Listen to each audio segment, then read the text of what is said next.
All right, well, we got a new little truck here. It's actually not new, it's like a quarter of a century old. This is a 2000 Frontier with the V6. Today we are looking at fixing the heater core, because right now it's gonna be a beater with a heater, but right now it's just a beater and the heater core is busted. So you can see right up here on the pipes, the pipe got broken off. So I bypassed it so I could play with it and get it running, but now I need to put heater core in there. So we're gonna set up, we're gonna do that. It's not a bad job. I think I've done this years ago, and I don't remember all the steps. We're gonna video them as we go so we can see, because it wasn't too bad. But one of the biggest things that causes problems with doing this job is that you have to evacuate your air conditioning system. And if you don't have an extraction unit, you're gonna have to take it somewhere and get it evacuated so you don't leak all this stuff out into the atmosphere. But not a big deal. There's a lot of places around town that can do that for you. They'll pull it out. But for me, I didn't have a problem because mine was already evacuated by itself. There's nothing in my system. So this one evacuated itself. So we might fix that, we might not. But that's the one thing that is going to cause you problems with just going after this thing for a DIY, is that you got to get the AC system evacuated and you got to take the pipes off and do all that. I'll set the camera down and we'll get started on how to pull this heater core out. All right, so we're into the cab part. As you can see, here's my replacement heater core. And if you look, those are the wrong tubes for this model. So you got to buy the correct crooked looking tubes right there. But if you're cheap like me, you can pick up this heater core with the incorrect tubes off places like Rock Auto for like 20 bucks or something. And then you can buy the Dorman tubes for like 35. I think I got them off Walmart. Or you can just buy the whole thing together and it ends up being like 100 and something. So, for about half price, we'll just use this heater core, take those little tubes off because you get to take them off anyway, and we'll replace it out with those. So, step one in the whole ordeal, I can put some part numbers on there for you as well if you want them. But step one is to take the seat out unless you feel like doing some twisting and turning for the next few hours. It's a little bit easier to get the seat out. So underneath the truck, just look for those bolts coming through for the seat. Spray some WD-40 on them or something from the bottom, and then back those little guys out. It's only 4 of them, and I think they're like a 14 millimeter. So they'll back out real easy. And that gives you a lot of room so you can get in there and you don't have to be a contortionist to try to get this thing out. So let's get the camera set up and we'll start taking some parts off. We got to take that little piece off and we got to take this little door off, and then we'll see where the heater core is living inside of the little heater unit right down in there. All right, so first off, this little guy's got to come off here, best I can remember. So it's only got 2 bolts. I've already loosened them up. Actually removed the other side. So you got 2 little bolts that hold it on there. And then your shifter, just drop your shifter out of the way. And then this little guy will pop up. Like I say, I already got the bolt off the other side. So then just pick him up and slide him out sideways like that. And there's probably a connector for the cigarette lighter. You got to remove that. But the reason why we got to do that is because we got to get to this little bracket that's up inside of here. So he'll be coming off in a minute once we get the door off. So now, to get the door off is pretty easy. I'll try to stay out of the way of the camera here. So it's only held on by 6 little screws. So at the bottom you got 2. So you just take these guys out. And we'll keep those. And then open up the door and the latch comes off. Like that. And then 2 more right here. And we'll pop this whole little cover off. There we go. So it stays on there without the screws. So when you're putting it back on, make sure you get it to click back up in there. But then all you got to do is just give it a little tug and it'll pop off there. And there may be a connector hooked to it or something like that, but this one wasn't. So we're in good shape there. So now we'll just set that guy over there. And here is what we're after. So in order to get him out, there's some stuff in the way because it's got to slide forward. So this has got that little bracket on it, and the bracket is in the way. And then this big old bracket up here. But they're just 10 millimeter bolts. And so all we got to do is get back in here behind this thing. So these 2 don't worry about. These 2 up here are the ones you got to get to. for the bracket. And so we just need to get a wrench and get right back in behind there and loosen these two guys up.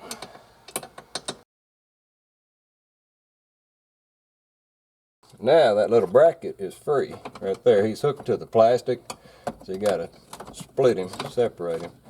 Then we can pull that little bracket out of there and he'll be out of our way. So there comes the bracket. So he comes out, goes to that hole right there. So now we got the bracket out of the way. So next up, we got to take this guy off so we can slide this whole thing out. And it's got a couple 10 millimeters up inside of there. So we'll get our other light so we can see where they are. And they're right up inside of there. So we just got to get up in there. And there is an airbag inside of here, so if you're worried about your airbag deploying, messing around with all this stuff, you can take your battery loose. I'm not too worried about it. So we just got to find the other one. And figure out how to get our fingers in there because it's kind of up in there a little way. So there we go. So we got our second nut out. And that whole little bar just slides out of there and he gets out of our way. So now we got a little more access. We got some little wires that are clipped to it. I'll have to remember those. I can go ahead and disconnect that one. These annoying little Nissan clamps drive me crazy sometimes. So I won't forget about him. And so there, now we pretty much can take the bolts loose and see if we can pull this guy out here. So let's move back over to the front, because now, if your heater core was still connected, you're going to have to disconnect the heater core, the coolant lines from it, and for our AC, we're going to have to disconnect those two AC lines up there in order to pull that box out. So let's switch around front and get those lines disconnected. All right, so time to disconnect some AC lines. And like I say, you'd have to get this whole system evacuated if you don't have a machine to extract the refrigerant. You take it somewhere and get them to do it, but probably they're going to pull a vacuum down and then cap it off. So it may have a vacuum on it, and that's where, if you'll just get one of these little stinger things that you normally put your little cans on to fill it up, put one of them on it without the can, and just make sure that there's no pressure in it. And you might hear it actually pull a vacuum, because if there's a vacuum down on it, you're not going to be able to pull those pipes loose because they're held in with the vacuum. So you got to make sure you don't have any pressure in this thing, fully extracted. You might get a little bit of that PAG oil come out, but not a big deal as long as there's no pressure in it, because if there's pressure in it, it's going to blow that stuff everywhere, believe you me. So now we got to take our little pipes off in order to be able to pull this thing. So what we got to do is use a 24. So this back bolt back here is or back nut is a 24 millimeter, and you don't want to stress these pipes. The front one, I don't know what it is, but I don't have a big enough wrench, so I got a crescent wrench here. And all we got to do is just hold against that one, and they're not on there very tight, and break that guy loose. And once you break it loose, they'll spin pretty freely.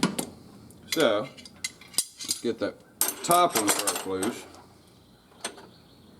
right here, so it comes off. And if I do decide I want to replace my AC system and get it working, I'll have to replace these little O-rings. But there's some little O-rings right there, and this pipe won't come off because it's hooked up here. So you can get you a 10 millimeter and take this little bracket loose, and it should, if I remember right, it should give you enough to where you can pull that pipe off. Let's get that guy out of there. Now, with the bracket loose, we can make sure our nut's loose, and then you got to pull on it. But like I say, if there's a vacuum on it, it's not going to come off. So you see how easy it came off right there, no vacuum, and there's a little O-ring on it that needs to be replaced. So we got that one done. So let's just spin the nut back down so we don't mess our threads up on that aluminum. Now we got to do the bottom one. So the bottom one is a 19, I believe, 19 on the front and a 17 on the back. Now this one's pretty fragile, so you're going to have to make sure that you hold on to the back one, or you'll damage the little fella. We gotta get a wrench in there. So now, we'll take a 19 and put him up front, and do the same thing, hold against it and break that free. And like I say, they're pretty loose once you break them free. So now, we can take it out. Now this is the one that if you got pag oil in there and a little bit of pressure, when you take that one loose, if there's any pressure, it's going to pop it off. So it didn't pop it off, so that's a good thing. So now we just got to pull him out and lay him over to the side. So there we go. You want to kind of get them out of the way a little bit, so when you pull that out and put it back in, it's not going to impact your threads. So we got him over here. Now, for the heater core side, this one's capped off. You can see I got a loop on it. So normally you'd have to disconnect the two coolant lines right here if you're pulling the heater core. I don't have to because I looped it just to see if I could get my beater fired up and run some coolant without it just pouring all over the place because it broke the pipe. My whole reason for having to do this heater core is because that little plastic pipe broke.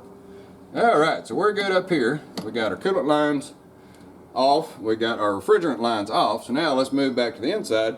Take a few more bolts out, and theoretically, if I remember right, we ought to be able to pull that whole box out and everything will slide out with it. Alright, so back to the inside, and we got a few bolts standing in our way. We can see a couple of them. So there's one. I believe there's one down here and one over here. A little bit harder to get to, but I think there's 4. And then there's probably some connectors and things. So let's get these loose and see if this little guy will get freed up. And we can take him out. So these are 10 millimeters as well. We just gotta take these guys out. And like I say, not having the seat in there just makes it really nice for me because I don't like having to get in here reaching around all this stuff. And it's only 4 bolts. There's not even an electrical connector underneath that passenger seat. So you don't really have too many problems pulling that seat out. Now we got to get a flashlight back in here and find those other ones. So somewhere around here is another bolt. There it is. Right down here. So probably got to get some extensions and a swivel. And I'm going to use a magnetic tip. That way the little screw doesn't fall down in there. So let's see if we can get our tool in there. Might be fun putting that back in, I don't know. Not really too far out of the way. But there you go. And the little magnetic thing makes it so much nicer because it holds on to the screw for me. So then, probably, yeah, we'll see one more somewhere. Funny. Yep, there should be one right here. Up underneath this little bit of wiring right here.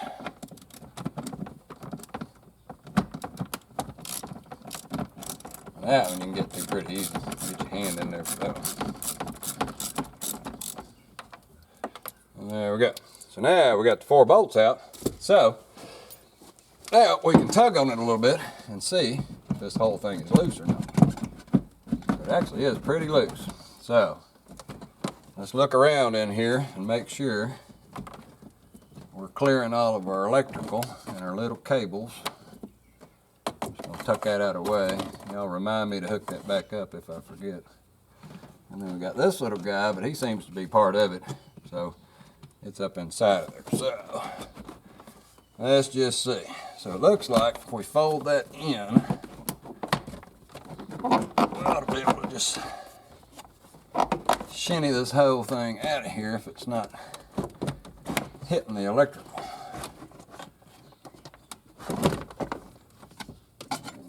Electrical stuff in the way. It's always interesting putting them back in when they're just really, they're not made to do it this way, but hey, we can do it.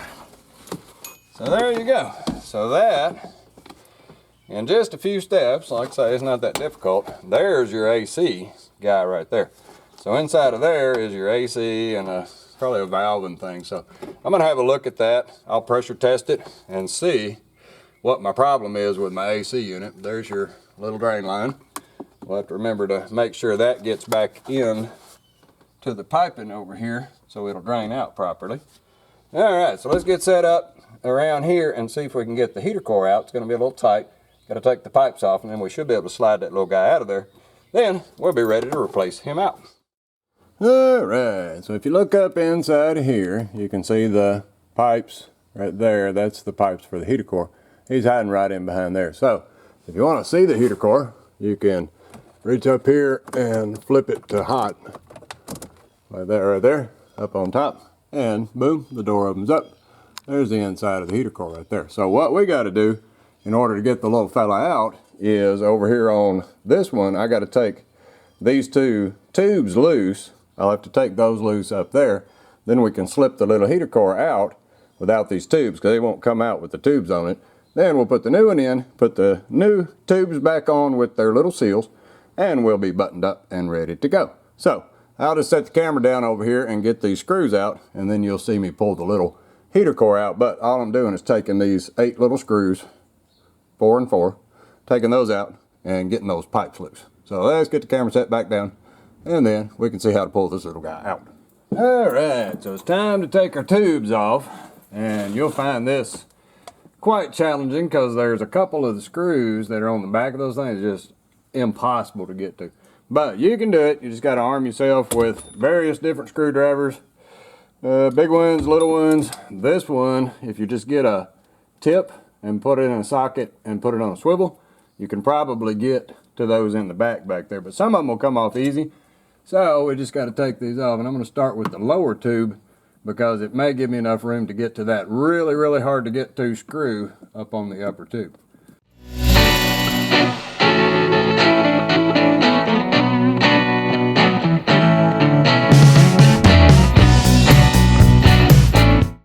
And we might lose a little coolant into the floorboard. I'm not too worried about it on this beater. But if you didn't want coolant coming out, if your heater core was still good, when you pull that pipe off, you're going to get a bunch of coolant come down. So you would want to get a little pan here or something. For me, I doubt there's anything in this little guy.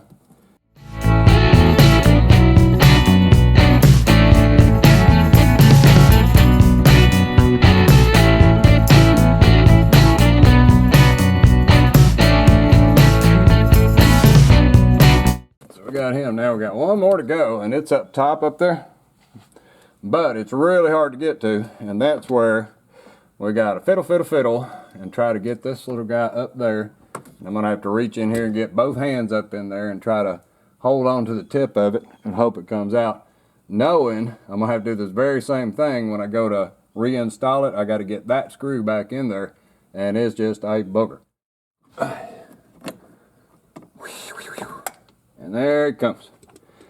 So that's that upper one that is really hard to get to, and there's no good way to do it other than getting a little driver and a 1/4 inch extension and a swivel and then a little screwdriver, and you can get that guy out of there. So now all 4 are out, so we just pop him, and we should be just popping free from our heater core.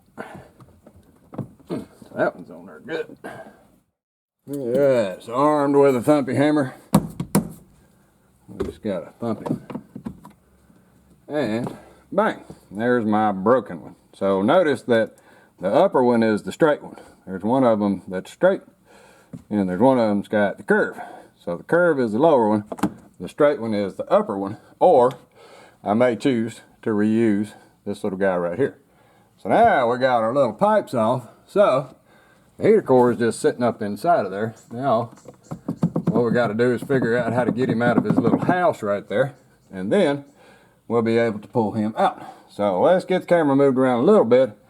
I'll show you where it's sitting in there, and then see how we get the little guy out of there. All right, so we are almost ready to pull our little heater core out, but as you can see, if I can get the camera up in there, there's a little piece of plastic. There's the heater core. There's the inside of it with the door open. There's where the 2 connectors were, and then right at the bottom is a little piece of plastic that prevents the core from coming out. Now I don't know what it's for. I'm assuming maybe it's like a little dam or something that if it leaked, but I mean, if it's leaking, eventually it'll leak over the top of that. So I don't know what that's for, but it's in my way to pull this heater core out. So as you can see, I got a pair of little bitty channel locks there, and they're the little tiny ones. So I'm just going to reach in there and I'm going to snap that thing out, try to clean it up best as possible, and then we can get this heater core slid out of here. So I don't know if I can do it one-handed. I'll try. But you can see I'm just going to grab the plastic. Not get enough light. Just going to grab that little plastic piece, lock down on it, and then just give it a snap. And snap that little joker out of there. Now part of it came out. You can see I got to do a little more cleaning, but we got to snap that out. And then right on this corner inside of here, I'll get the rest of that little piece out. Then we'll be able to slip it out of there. So, all right. So with the last little piece of plastic out of there, off that bottom. Now that bottom lip is pretty much cleaned up. It's got a little plastic in there, but who cares? So I'm just going to stick my finger in one of the holes, wiggle up on this guy, and out he comes. So we can tip him down. You can see it's pretty nasty. I don't know if it's gonna light. It looks like it's been leaking anyway, so it's due up for replacement. So now we got the little guy out of there. Now all we got to do is get our new one and put our O-rings on and do all that. And what I'm going to do is pre-start those upper holes, because the little replacement guys that I got over here, like I was showing before, for the upper one that's a straight, it's actually got little slots. And so I'm going to pre-start those and get the gasket glued. I'm just going to glue it in there with some contact adhesive just so it can't fall out of that little groove right there. We'll get that glued in there, put those on, then we can just slip these up under those things and tighten them up so I don't have to fiddle trying to get those screws back in there for that upper one that was difficult. So let me get set up over here, and I'm going to swap these tubes off this new one and get ready to do the install. Alright, so with those hard ones on top up here pre-started, because you'll be thinking up new cuss words if you don't pre-start those right there and try to fit them up in there. We got those on, and with a little bit of seam adhesive or spray adhesive on the gaskets, just squirt it on your finger and then dab it around where the gasket sits. That'll ensure that gasket's not going to fall out when we're fiddling around. We are ready to do the install. So we got all that done. So now what we want to do is take little heater core, and we're gonna put him back up in his little hole right there. Look, like I say, that's a different part number than the other part number, so I had to take these off, but it's a lot cheaper just to buy this generic one, and the heater core is the same. Then you just got to buy the little pipes. So we'll start with the top one, and so what we're gonna do is slip him in the hole and then tip him up. We don't have to worry about our gasket falling off. Then all we got to do is get it up under that screw. So you got to fiddle a little, and then we get everything pushed over, and we ought to be able to pop him in place. So a little bit tight in there, but we can hopefully hit that screw once he's fully seated back. So there. That one is up under his little screw. So now we'll just take some of our new screws and we're going to reinstall them guys and get this little bugger put back on there. So, and there we go. So we got the top one done. Now we just got to repeat the same for the bottom one. Put him up in there. Then we can reconnect our hoses and check everything out, fire the truck up, and make sure it's not leaking right here before we put all this stuff back in there. Then we'll know for sure. So a couple of little leaks to fix on some other hoses, and then I'll be ready. Once I install this one, we'll come back and we'll fire this thing up. All right, so with everybody up to temp here, we're sitting there idling. I have check engine light on and some other stuff, and my dash lights go out on their own. But we are up to temp on our coolant system on our beater. And so after changing out the other little hoses and things, we're looking pretty good. Underneath, no more leaks. So I got a new cardboard. So all of that is changed out up here. And if we go to the inside, we can see that now that we're up to temp, we'd be looking for leaks. And you can start it up without all that AC stuff in there, but if you see right there on our paper, no leaks, and our little heater core is doing good with its new little pipes right up here. So we're in good shape. So that's how you change out a heater core, and then we'll put all this stuff back in here now that we've verified it's not leaking, and we'll be in good shape. I'll go ahead and pull the vacuum down on my AC and just let it sit, and we'll figure out what we're going to do for AC for this little guy a little bit later on. Well, alrighty, hope that helps someone with this not too bad, just a couple screws that are annoying heater core change, and all the best.